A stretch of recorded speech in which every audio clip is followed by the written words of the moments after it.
tampan. Jika sahabat menyukai cerita ini, jangan lupa tinggalkan like, komentar dan share cerita ini ke media sosial yang sahabat punya. Khusus pendatang baru, jangan lupa di-subscribe, agar tidak ketinggalan update terbaru dari kami. Terima kasih. Episode 145 sampai episode 147. Pemandangannya sangat bising. Episode 145. Di bawah gedung grup Hisun, pemandangannya sangat bising. Cheng Fei menunjukkan ekspresi seperti ayah yang sudah mati. Dia tidak menyangka akan membuat Olong seperti itu. Dia melarikan diri oleh Landen Sen, dan wajahnya benar-benar dibuang. Direktur Biro Keamanan Publik dan Kapten Polisi Kriminal bersatu untuk melindungi para penjahat. Cheng Fei sedikit bingung, mungkinkah bocah bernama Landen Sen juga memiliki latar belakang. Tidak peduli apa, jika Anda membiarkan gangster melarikan diri, insiden ini pasti akan membuat kepala Luo marah. Masalahnya tidak bisa disembunyikan. Cheng Fei menggigit peluru dan memanggil Luo Yan. Ketika mereka mengetahui bahwa Luo Tianyao telah kehilangan kedua kakinya oleh Landen Sen, Luo Ye dan Luo Yan disambar 5 guntur. Hunting Blade dan Aron sudah mati, dan orang-orang bersenjata Feng Yuntang juga mati, hanya Landen Sen yang melakukannya sendiri. Mereka benar-benar tidak pernah bermimpi bahwa semuanya akan menjadi seperti ini.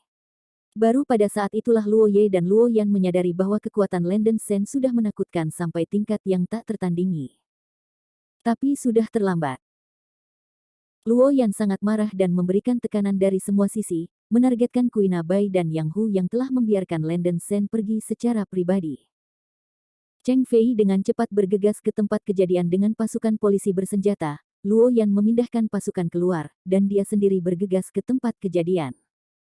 Pasukan khusus dan sejumlah besar polisi bersenjata mengepung rumah sakit rakyat pertama, dan polisi saling berkelahi. Seluruh rumah sakit dan daerah sekitarnya berguncang, menyebabkan orang panik untuk sementara waktu, berpikir bahwa sesuatu yang besar telah terjadi. Yang Hu maju dan berhadapan dengan Luo Yan di tempat. Ini adalah penyalahgunaan kekuasaan pertama Yang Hu. Dia tahu bahwa dia telah melanggar hukum dengan melakukan itu, tetapi dia tidak menyesalinya. Berpikir saat itu, Landen Sen menyelamatkan hidupnya sendiri. Dalam pikiran Yang Hu, Landen Sen bukan hanya instrukturnya, tetapi juga orang yang paling dikagumi dan disyukuri dalam hidupnya. Luo Yan mengenakan seragam militer dengan ekspresi muram di wajahnya. Dia mengambil pengeras suara dan berteriak, "Direktur Yang, serahkan Landen Sen dengan patuh, saya tidak akan mempermalukan Anda. Jika tidak, Anda akan tahu konsekuensinya sendiri." Yang Hu mendengus dingin. Luo Yan adalah orang tua yang tidak sopan, dan Yang Hu tidak bisa mengerti apa yang telah dia lakukan di belakang punggungnya tahun ini. Korupsi, kolusi dengan pasukan bawah tanah, perdagangan narkoba di luar negeri, pencucian uang, dan bahkan penyelundupan senjata. Ini adalah kanker terbesar di kota Huahai dan bahkan provinsi Dongjiang. Yang Hu juga mengangkat pengeras suara dan mencibir, "Kepala staf Luo, jangan marah dulu," untuk menghindari tembakan di kedua sisi militer dan polisi. "Saya ingin berbicara dengan Anda selangkah lebih dekat, dan tanyakan pada Anda. Orang-orang untuk meletakkan senjata mereka." Mata Luo Yan menyipit, hanya untuk melihat trik apa yang bisa dimainkan Yang Hu ini, dan segera memerintahkan pasukan khusus untuk meletakkan senjata mereka. Yang Hu melangkah mendekat, dan pengawal di samping Luo Yan dalam siaga tinggi. "Kepala Luo, jika Anda ingin menangkap Landen Sen, itu mungkin tidak mudah," kata Yang Hu sambil tersenyum. Mendengar kata-kata Yang Hu, Luo Ye mengerutkan kening dan berteriak, "Yang Hu, apa maksudmu?" Yang Hu bersenandung, "Artinya sangat sederhana, identitas Landen Sen bukanlah sesuatu yang bisa Anda pindahkan. Anak itu berani menyentuh cucuku, tidak peduli apa identitasnya, dia mencari kematian. Yang Hu, jika kamu menghentikanku lagi, aku berjanji bahwa posisi Direktur Biro Keamanan Publik akan diganti dalam beberapa hari." Titik petik 2. Luo Zeng mendengus berat. "Sangat tidak senang di hati saya, bahkan seorang kepala kecil Biro Keamanan Publik berani menentangnya. Landen Sen adalah instruktur grup Long Tengdi, apakah kamu berani menyentuhnya?" Yang Hu berteriak dengan mata seperti obor. "Apa?" Luo Yan dan Luo Ye terkejut, mata mereka melebar. Cheng Fei juga terkejut. Apa konsep Long Teng? Long Teng dapat dianggap sebagai organisasi rahasia yang sangat kuat. Longteng dibagi menjadi 4 kelompok sesuai dengan tingkat kekuatannya. Tugas utamanya adalah menjaga keamanan negara dan menangani peristiwa-peristiwa besar negara. Longteng memiliki posisi tinggi dalam sistem pemerintahan Cina, dan berhak untuk mengatur keamanan publik dan militer jika diperlukan. Organisasi Longteng telah menghasilkan banyak master, mengambil tanggung jawab menjaga keamanan nasional, dan menangani berbagai tugas rahasia, seperti tugas sulit membunuh pemimpin organisasi perbatasan. Anggota tim Longteng memiliki kekuatan besar dan juga dilindungi langsung oleh negara, belum lagi para instruktur tim Longteng di. Jika Luo Yan ingin memindahkan Landen Sen, dia harus melaporkannya ke komisi militer terlebih dahulu. Omong-omong, Yang Hu tidak ada hubungannya dengan Longteng. Di masa lalu, dia hanya seorang prajurit khusus yang sangat baik yang dikirim oleh grup Longteng. Dalam misi situasi hidup dan mati, mereka bertemu Landen Sen, dan keduanya bertemu. Kamu, omong kosong. Bagaimana instruktur Longteng bisa begitu mudah? Wajah Luo Yan berubah, jelas kurang percaya diri. Huff, apakah itu instruktur Longteng atau bukan, kita akan tahu ketika atasan datang. Sebelum itu, saya memiliki kewajiban untuk melindungi keselamatan Landen Sen. Kepala Staf Luo, jika Anda tidak takut dimintai pertanggungjawaban oleh militer, kamu bisa berperang dengan polisi kami. Cobalah. Yang Hu mendengus. Apakah kamu mengancamku? Luo Yan tampak muram.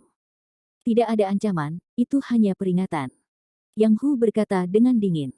Anda. Luo Yan sangat marah sehingga dia muntah darah kali ini, dia ingin merobek mayatnya menjadi puluhan ribu keping, tetapi dia tidak pernah berharap anak ini memiliki status instruktur Longteng. Ngomong-ngomong, Landen Sen juga memintaku untuk memberitahumu sepatah kata pun, aku ingin cucumu hidup, pergi dan mohon padanya. Kata Yang Hu. Luo Ye sangat marah, mengepalkan tinjunya dan meraung, anak ini terlalu sombong. Instruktur memiliki kemampuan untuk menjadi sombong, Anda hanya bisa menyalahkan putra Anda karena tidak bermain-main dengannya. Yang Hu mencibir. Anda. Luo Ye sangat marah sehingga hatinya akan meledak. Oke. Luo Yan meraung, menggertakkan giginya dan berkata, ayo pergi. Apa yang dikatakan Yang Hu membuat Luo Yan sedikit bingung. Landen Sen bisa saja membunuh Tian Yao, tapi anak ini tidak melakukannya. Mungkinkah anak ini membuat sesuatu yang rumit? Masalah akhirnya berakhir, Luo Yan meninggalkan rumah sakit dengan pasukan khusus. Kuina Bai menyaksikan seluruh proses, dan dia tidak bisa berkata apa-apa karena kaget. Meskipun dia tahu bahwa Landen Sen adalah anggota Departemen Keamanan Nasional, dia tidak menyangka bahwa dia sebenarnya adalah instruktur Longteng. Kuina Bai tahu lebih banyak tentang Longteng daripada Yang Hu, karena identitas ayah dan kakeknya terkait dengan Longteng. Luo Yan dan pasukannya baru saja dievakuasi dari rumah sakit. Sebuah Land Rover diparkir di lantai bawah di First People's Hospital, pintu terbuka, dan Su Yun San, yang sedang terburu-buru, berjalan keluar dengan cepat dengan bantuan pengawalnya Afei. Tuan Su. Kuina Bai segera menyapanya. Di mana cucuku, bagaimana kabarnya? Su Yun San tampak bingung, meraih tangan Kuina Bai dengan erat, dan suaranya terdengar tergesa-gesa. Kuina Bai tampak sedikit sedih, dan berbisik, Tuan Su, pergi dulu, aku akan memberitahumu perlahan. Gedung Internasional Haijiang. Di kantor di lantai atas, Luo Yan dan Luo Ye tampak muram, menonton video pengawasan yang baru saja dikirim oleh grup Hisun. Seorang pengawal yang kuat berdiri di belakang mereka, wajahnya berkedut. Orang ini adalah salah satu dari dua pengawal Luo Yan, Dao, dan Aron juga pengawal Luo Yan. Seorang Dao melihat Aron ditembak di kepala oleh Landen Sen, dan ada ekspresi yang tidak dapat dipercaya di wajahnya. Setelah menonton video, wajah lama Luo Yan tidak berdarah, dan serangan Landen Sen sangat kejam, tidak hanya pembunuh Feng Yuntang yang mati, tetapi Hunter dan Aron mati di tangan Landen Sen. Mata Luo Ye terbelah, dan pisau berburu telah berada di sisinya selama bertahun-tahun, dan dia telah dekat dengannya untuk waktu yang lama, tetapi dia tidak berharap untuk berakhir dipenggal. Bajingan. Luo Ye membanting tinjunya ke meja dan meraung dengan suara rendah. Adao, apa pendapatmu tentang instruktur Longteng ini? Suara berat Luo Yan terdengar.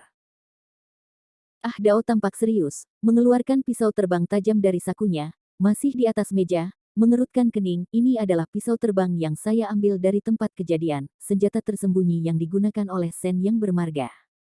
Benda ini, yang disebut Liu Ye Fei Dao. Liu Ye Fei Dao.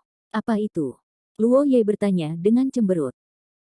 Ah Dao berkata, Liu Ye Fei Dao adalah salah satu senjata tersembunyi unik yang digunakan oleh Bloodkill, peringkat ke-7 dalam daftar berlian darah dunia.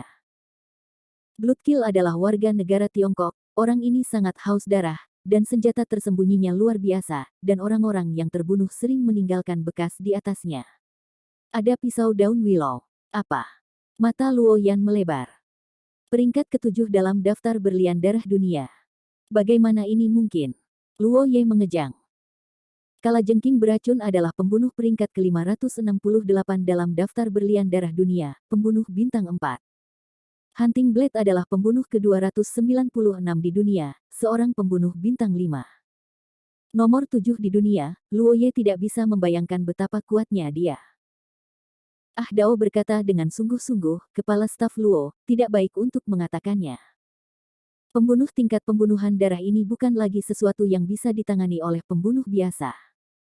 Sebenarnya sangat mudah baginya untuk menghancurkan seluruh keluarga Luo. Petik 2. Luo Yan bertanya, tidak mungkin, jika anak itu benar-benar kuat, dia akan memusnahkan keluarga Luo sejak lama, bagaimana dia bisa mengurus begitu banyak? Jangan terlalu khawatir. Episode 146. Adao segera berkata, saya juga curiga bahwa orang ini sama sekali bukan pembunuh darah. Ada banyak pembunuh darah yang mengagumi dan menirunya, meniru pisau terbang daun willow sebagai senjata tersembunyi. Jika identitas bermarga Sen ini adalah benar-benar seorang instruktur dari kelompok Long Tengdi, maka orang ini pasti tidak ada keraguan tentang pembunuhan darah. Mungkin, karena beberapa alasan sendiri, kekuatan pembunuhan darah telah menurun. Luo Ye dan Luo Yan terdiam, seolah-olah duduk di peniti. Aku tidak menyangka bahwa keluarga Luo akan menjadi bintang yang begitu buruk. Kepala staf Luo, jangan terlalu khawatir.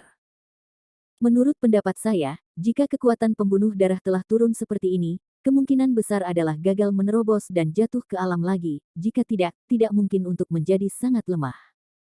Begitu Wu Xiu jatuh ke alam, dia tidak akan pernah lagi. Mereka yang menjadi lebih kuat akan berhenti di sini dalam hidup mereka, kata Ah Dao. Landon Sen dalam video, meskipun sangat kuat, jauh dari tingkat kengerian yang membunuh darah. Peringkat ke-7 di dunia bukanlah lelucon, level itu tidak berbeda dengan senjata humanoid. Setelah mendengarkan kata-kata Ah Dao, Luo Ye dan Luo Yan menghela nafas lega, tapi wajah mereka masih tidak tampan. Meski begitu, terlalu sulit bagi keluarga Luo untuk berurusan dengan anak ini. Bahkan jika itu bisa ditangani, harga yang harus dibayar terlalu tinggi. Poin kuncinya adalah anak ini juga memiliki identitas instruktur kelompok naga. Saat itu, ada ketukan di pintu. Luo, ini laporan yang baru saja dikirim dari rumah sakit. Seorang pria berjas masuk dan menyerahkan beberapa lembar kertas cetak. Luo Ye mengambilnya, tangannya gemetar dan dia tidak bisa menahan gemetar. Ayah, Tian, kaki Tian Yao patah. Wajah Luo Ye pucat, suaranya bergetar. Luo Yan segera melihat laporan itu dan hampir tidak pingsan. Tempurung lutut Luo Tianyao benar-benar hancur, dan tubuh bagian bawahnya lumpuh. Keluarga Luo telah mewarisi cacat fisik sejak zaman kuno, yaitu kesuburannya tidak baik, dan kepala keluarga dari generasi sebelumnya memiliki paling banyak satu anak. Sekarang Luo Tianyao tidak hanya menghilangkan bagian bawah tubuhnya, tetapi tubuhnya juga lumpuh. Bagi keluarga Luo, itu tidak diragukan lagi adalah yang teratas dari 5 guntur. Luo Ye dan Luo Yan ambruk di sofa dengan cara yang dekaden. Mereka tampak 10 tahun lebih tua dalam sekejap, dan hati mereka berdarah. Ah Dao melangkah maju dan berkata, Kepala staf Luo, saya kenal seorang dokter jenius. Dia, mungkin bisa menyembuhkan kaki Tuan Muda Luo. Mendengar ini, Luo Ye dan Luo Yan segera berdiri. Benarkah? Siapa dokter jenius itu? Luo Yan bertanya dengan penuh semangat. Dia seorang ahli dari luar dunia, tetapi sulit untuk mempekerjakan dokter jenius ini. Kepala staf Luo, Anda harus pergi dan mempekerjakannya sendiri. Selain itu, mungkin membutuhkan banyak uang untuk menyewa dokter jenius ini. Ah Dao dikatakan. Selama Tianyao bisa diselamatkan, apa gunanya menghabiskan uang? Teriak Luo Yan. Oke, kalau begitu aku akan mencari cara untuk menghubungi dokter jenius ini sekarang. Kata Ah Dao cepat. Luo Yan dan Luo Ye tidak pernah berpikir bahwa mereka akan dimainkan seperti ini oleh seorang anak kecil. Keluarga Luo tidak terkalahkan. Ini sudah menjadi tragedi besar bagi mereka. Jika Luo Tianyao lumpuh, keluarga Luo mereka akan tamat. Sayangnya, kabar buruk segera datang. Malam itu, Luo Tianyao tiba-tiba berteriak seperti orang gila di rumah sakit. Keracunan sifilis di bawah Landen Sen telah menyerang, meridian Luo Tianyao menggembung di seluruh tubuhnya, dan seluruh tubuhnya seolah-olah dimakan oleh ribuan semut, dan dia kesakitan luar biasa. Penampilan gila itu membuat dokter takut. Luo Ye dan Luo Yan langsung mendapat kabar.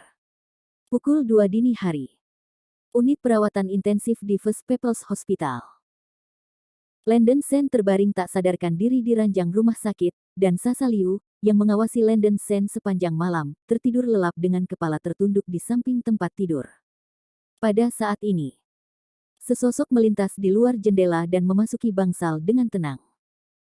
Di malam yang gelap, tangan giok ramping terentang, dengan 10 ujung jari seperti rebung, putih dan indah luar biasa, dan tangan giok mengirim pil merah ke mulut Landen Sen. Setelah melakukan hal-hal ini, bayangan di malam yang gelap menghilang dalam sekejap. Di pinggiran kota Beijing, di area rumput hijau berdiri sebuah bangunan modern yang sangat tinggi. Warna seluruh bangunan bertingkat tinggi seperti kristal hitam, menyilaukan tetapi tidak menyilaukan, dan ada rasa berat dan kemewahan teknologi tinggi. Ini adalah gedung kantor markas Longteng, yang setara dengan markas Panglima Longteng. Langkah-langkah pertahanan anti bocor. Ada 3 pangkalan militer di sekitarnya, pangkalan peluncuran rudal strategis bawah tanah, dan berbagai sistem pertahanan canggih. Ada juga stasiun catu daya besar dan kecil di pinggiran kota sekitarnya. Di lobi lantai tertentu gedung, seorang lelaki tua dengan rambut abu-abu dan jas sedang duduk di depan meja, dengan ekspresi acuh tak acuh dan suram, seolah-olah seseorang berhutang padanya. Pemimpin Zhu, apa pendapat Anda tentang pembunuhan berdarah itu? Seorang pria paruh baya berseragam militer di bawah meminta instruksi. Mata lelaki tua itu suram, dan dia berkata, sudah lebih dari setahun bagi darah untuk membunuh suara dan mencari jejak. Kali ini akhirnya muncul, sayangnya, akan sangat disayangkan jika orang seperti itu tidak bisa digunakan oleh kerajaan Huaxia kita. Mata pria paruh baya itu berbinar, dan dia dengan cepat berkata, saya berharap pemimpin tim, mengapa saya tidak pergi ke lobi untuk pembunuhan berdarah? Pria tua itu mengangguk dan berkata, kamu belum berurusan dengan pembunuhan berdarah, perhatikan, pemuda ini sangat kejam, bicaralah dengan ramah, jangan gunakan kata-kata untuk menyerang. Meskipun dia telah meninggalkan Longteng, jangan lupakan dia. Tuannya adalah Raja Pedang. Adik perempuannya juga orang yang sangat berbahaya. Iya. 5 hari kemudian, Landen Sen akhirnya bangun dari koma, otaknya pusing, dan matanya kesemutan. Sepertinya sudah pagi, dan si jenius baru saja menyala. Landen Sen menarik napas dalam-dalam, udara di pagi hari sangat segar, dan masih ada sedikit kesemutan di jantung dan paru-paru, tetapi itu tidak akan mempengaruhi tubuh lagi. Melihat sekeliling, dia sepertinya berada di unit perawatan intensif. Landen Sen memejamkan matanya dan menemukan bahwa energi yang membuat marah di tubuhnya telah stabil. Tentu saja, itu masih dalam kondisi kemacetan, dan dapat menerobos kapan saja ketika mencapai puncaknya. Bagaimana ini? Ada sedikit kejutan di mata Landen Sen, energi yang membuat marah di tubuhnya tidak lagi gelisah, sepertinya dia benar-benar tertekan. Berbicara secara logis, efek dari darah kodok api itu seharusnya sudah hilang sejak lama. Meskipun Landen Sen bertindak sedikit kesal sebelumnya, alasannya masih ada. Sebelum dia koma, tubuhnya juga meregang hingga batasnya, tetapi dia masih memiliki napas yang menyebalkan, cukup untuk menopangnya selama sekitar 1 bulan. Landen Sen berencana untuk menyelesaikan masalah keluarga Luo, dan bergegas ke terobosan lelaki tua itu, seharusnya sudah terlambat. Tapi sekarang tubuhnya secara ajaib sembuh, dan napasnya sangat stabil, membuat Landen Sen sedikit linglung. Dari sudut mata Landen Sen, dia tiba-tiba melirik ke samping tempat tidurnya dengan paha seputih salju yang terlihat, dan jantungnya tiba-tiba membeku. Terlampir pada tampilan sebelumnya, saya melihat Sasa Liu tidur di tanah dengan selimut, tampak sedikit menyedihkan. Landen Sen tidak bisa menahan tawa, dan ada sedikit kehangatan di hatinya. Sasa Liu telah merawat Lenden Sen selama beberapa hari terakhir, dia tidur di kursi menyusui tadi malam dengan selimut di tubuhnya. Namun, gadis cantik ini sendiri memiliki kebiasaan tidur telanjang, dan gaun itu membuatnya sedikit tidak nyaman. Dia tertidur dan berguling ke tanah. Tempat yang lembut dan elastis. Episode 147. Lenden Sen berjongkok dan hendak membangunkan Sasa Liu, tetapi tepat saat dia menepuk bahunya, Sasa Liu mencicit dan berbalik ke samping. Ada baiknya itu tidak berbalik. Tangan Lenden Sen tanpa sadar menekan tempat yang lembut dan elastis. Sasa Liu mengenakan kemeja, bagian atas ditarik ke dada, Anda bisa melihat bagian dalam putih lembut dan bulat, dan pakaian dalam renda menguraikan alur dalam putih dan menarik. Tangan Lenden Sen kebetulan menekan suatu tempat bulat. Adegan tiba-tiba ini mengejutkan Lenden Sen, dan seluruh orang sangat terjaga. Cetes, apakah tidak apa-apa menggoda diri sendiri secara terbuka? Lenden Sen hendak membangunkan gadis kecil yang cantik ini. Sayangnya, setelah Sasa Liu berbalik, dia merasa kedinginan, menggosok matanya, dan bangun sendiri. Melihat tangan besar seseorang menekan dadanya, Sasa Liu tiba-tiba melompat dari tanah dan berteriak. Apa? Lenden Sen terkejut. Kamu. Sasa Liu mundur selangkah dan menunjuk ke arah Lenden Sen, tidak dapat berbicara seolah-olah dia dikejutkan oleh sesuatu yang besar. Lenden Sen berpikir bahwa Sasa Liu terjerat dengan fakta bahwa tangannya ada di dadanya, dan buru-buru menjelaskan, aku tidak bermaksud sekarang, jangan salah paham. Tanpa diduga, Sasa Liu tidak marah atau dimarahi, dan langsung bergegas ke pelukan Lenden Sen. Angin harum bertiup di wajahnya, dan Lenden Sen sedikit tidak terduga. Sasa Liu menangis di pelukan Lenden Sen, menarik pakaian Lenden Sen dan terisak, kamu akhirnya bangun. Aku khawatir kamu tidak akan bisa bangun. Aku idiot besar, aku menyakitimu dan Cher. Masalah ini tidak ada hubungannya denganmu, jangan salahkan dirimu sendiri. Lenden Sen mengerutkan kening. Siapa bilang itu tidak masalah? Jika sesuatu terjadi padamu dan Rose, aku tidak akan pernah memaafkan diriku sendiri selama sisa hidupku. Sasa Liu menangis. Melihat mata berlinang air mata gadis di lengannya jatuh, itu benar-benar lucu dan konyol. Hati Lenden Sen sedikit tergerak, hanya sedikit orang di dunia ini yang benar-benar peduli padanya. Oke Sasa, apakah aku baik-baik saja? Jika kamu tidak keberatan jika aku memakan taumu sebentar, kamu dapat terus memelukku. Lenden Sen tersenyum sedikit menggoda. Tidak tahu berterima kasih. Sasa Liu tersipu dan mendorong dada Lenden Sen menjauh karena malu, dengan air mata masih menggantung dari sudut matanya, terlihat sangat menawan. Oh. Lenden Sen sedikit mengernyit sambil memegangi dadanya, penyakit tersembunyi yang dia gunakan dengan 7 tinju parah belum hilang, dan ada sensasi kesemutan di jantung dan paru-parunya. Sasa Liu tiba-tiba panik, lupa bahwa Lenden Sen baru saja bangun, dan luka-lukanya pasti belum sembuh. Maaf, aku tidak bermaksud, apakah kamu kesakitan? Sasa Liu tampak bingung, dan buru-buru mengusapkan tangan kecilnya ke dada Lenden Sen. Tidak apa-apa. Lenden Sen melambaikan tangannya. Kamu baru bangun, jangan bangun dari tempat tidur, cepat bangun dan istirahat. Sasa Liu buru-buru membantu Lenden Sen ke ranjang rumah sakit, menutupi selimutnya, dan membawakan secangkir air panas. Lenden Sen mengambil air panas dan bertanya, bagaimana kabar Xiao Suir? Dia pulih dengan sangat cepat. Para dokter mengatakan itu adalah keajaiban. Dia pulih dari cedera serius tanpa gejala sisa. Dia sudah bangun, tetapi dia seharusnya masih tidur saat ini. Kata Sasa Liu, bertahan dia tidak bisa, membantu tetapi melihat Lenden Sen beberapa kali lagi. Mungkin bagi orang lain, Lenden Sen adalah seorang pembunuh, tetapi Sasa Liu tahu apa yang dipikirkan pria ini. Bagi Rosu, Lenden Sen sebenarnya bisa melakukan tindakan gila seperti itu. Sasa Liu awalnya berpikir bahwa Lenden Sen dan Rosu hanya bermain-main satu sama lain. Tapi dia tidak menyangka posisi Rosu di hati Lenden Sen begitu tinggi. Menurut dokter Cheng Zi, kehidupan Rosu benar-benar ditarik kembali oleh Lenden Sen dari gerbang neraka. Dari nada bicara dokter Cheng Zi, orang dapat dengan jelas mendengar kekaguman terhadap Lenden Sen.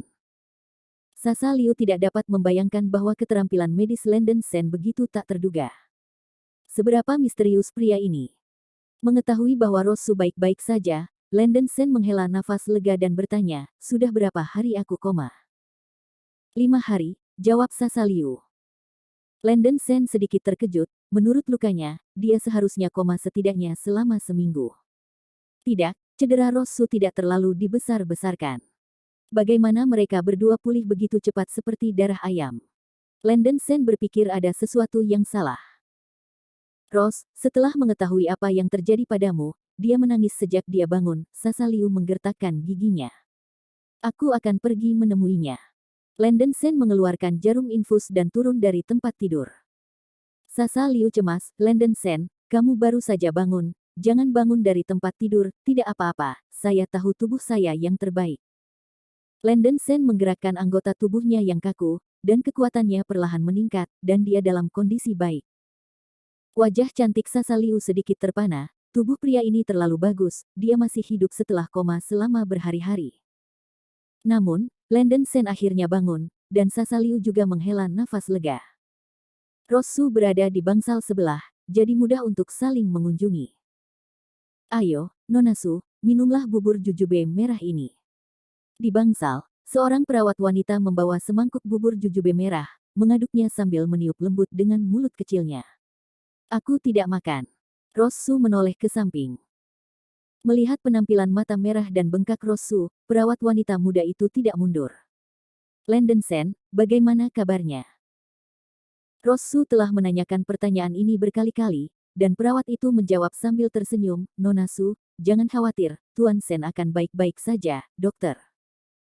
Cheng Zi mengatakan bahwa dia dalam keadaan sehat, dan dia telah pulih. Selama beberapa hari terakhir, dan dia akan segera pulih. Bangun. Rosu menggertakkan giginya, hidungnya sedikit sakit, dan terisak pelan, mengapa dia begitu bodoh, apakah wanita bodoh sepertiku sepadan dengan usahanya? Bodoh, Nona Su, jangan sedih. Rosu masih menyeka air matanya. Pada saat ini, pintu bangsal tiba-tiba terbuka, dan Landon Sen masuk dengan cepat. Perawat wanita tertegun sejenak, dan Rosu memandang Landon Sen dengan linglung, dengan ekspresi ketakutan di wajahnya. Bagaimana perasaan tubuhmu? Landon Sen buru-buru melangkah maju dan bertanya pada Rosu. Landon Sen, apakah itu kamu? Atau aku terpesona? Rosu menggosok matanya dengan tergesa-gesa, suaranya bergetar. Bisakah saya tetap memiliki yang palsu? Landon Sen tersenyum dan menyentuh kepala Rosu. Kapan kamu bangun? Seru Rosu.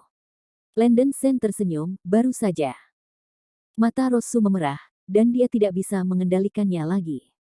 Dia bangkit dari ranjang rumah sakit dengan kekuatan, dan bergegas menuju Landon Sen dengan kecepatan tercepat. Landon Sen memeluk Rosu pada saat yang sama, wewangian bertiup di wajahnya, dan tubuh wanita itu lembut dan elastis. Landon Sen, Rosu memanggil nama pria itu, air mata mengalir seperti banjir. Ini semua salahku karena melibatkannya. Landon Sen bisa saja menghindarinya, tapi sekarang dia mendapat masalah besar. Saya pikir Landon Sen hanya memenuhi tanggung jawabnya sebagai pengawal untuk melindunginya, mungkin dia memiliki kesan yang baik tentang dirinya sendiri, tetapi dia tidak menyangka bahwa pada saat ini, pria ini sebenarnya akan bersedia melakukan hal bodoh seperti itu untuknya. Sulit bagi Rosu untuk membayangkan keberanian seperti apa yang dibutuhkan pria ini selalu mengubur hatinya secara diam-diam di dalam hatinya. Dia tidak memiliki kekuatan atau kekuatan, dan hanya menggunakan cara-cara kekerasan dan berbahaya untuk membantunya. Sungguh bodoh, mata Rosu panas, air mata membanjiri, dan hatinya sama tidak nyamannya dengan pisau yang dipelintir.